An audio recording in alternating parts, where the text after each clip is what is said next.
tena na interview fupi hapa katika Rim Group ambao ni ukumbi pia mashabiki wa Simba Sport Club na hata wa Yanga pia na wa timu mbalimbali wamejitokeza kwa wingi kuweza kuishuhudia Simba ikifuzu kwenda finali. Kaka, mambo vipi? Poa poa. Hongera sana kwa ushindi kama wewe ni Simba. Asante sana. Asante sana. Mimi ni mnyama. Wewe ni Simba kweli? Mimi ni Simba damu. Mchezo ulikuwaje kabla ya mchezo? Ulihisi kama Simba atashinda ama ulikuwa na wasiwasi kidogo? Uhakika wangu kwamba nilikuwa naamini kwamba Simba atafuzu, ila kwenye kushinda au kutokushinda ni kwa bado sina. Lakini ulikuwa unahisi hapa 100% Simba ndio finali. 100% nilikuwa najua Simba anaenda finali na kombe lazima atalileta. Aisa, hongera sana, mmekuja na slogan inayosema hii tumevuka, na kweli mmevuka. Unazungumziaje slogan hiyo? Slogan iko vizuri kwa sababu msemaji wetu kwenye mambo ya hamasa Tanzania hamna anayemshinda.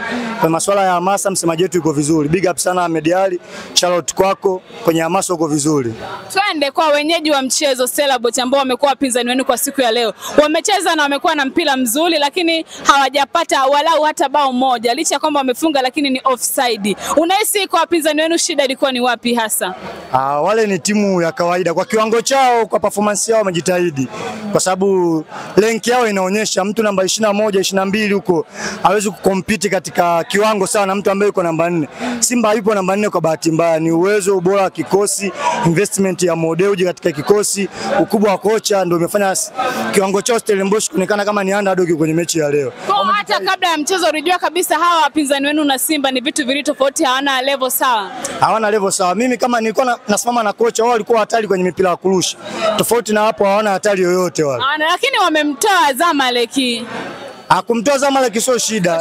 Shida ni nini sasa? Zamalek pia na kwetu sisi ni mtu wa kawaida. Hata angekuja yeye tungemtoa vile vile tu. Lakini hatujashuhudia na wala hatujaona mmecheza mpira mzuri kama tunavyoona siku zote. Katika kipindi cha kwanza mmecheza mkiwa nyuma sana na hamjawa na mashambulizi ambayo ni hatari kwa mpinzani wenu. Vipi hapo unalizungumziaje? Ilikuwa ni plani ama mlizidiwa katika uwanja kiuwezo? Mechi ya leo ilikuwa ni objective football. Hatukuhitajika kupossess, hatukuhitajika kufunga magoli mengi. Ila mechi ya leo ilikuwa ni objective. Objective ya leo ilikuwa ni kufuzu, na kufuzu kumewezekana, masuala mengine sio lazima. Kama tumefuzu, ushindi sio lazima. Ushindi utatafuta mechi ijayo ambayo tutaenda kucheza away na Zamalek na Berkane kule Morocco. Hiyo ndio tutakuwa na mechi ya kutafuta ushindi. Asante sana na hongera sana. Mimi nakwambia hongera sana shabiki wa Simba Sport Club. Waambie basi mashabiki na watu wanaokuangalia kwa sasa hivi, Simba akienda finali analeta kombe ama tusubiri kwanza? Kwa sababu mechi ya kwanza itaanzia Morocco, kutakuwa kule hamna kombe, kombe litakuwa Tanzania.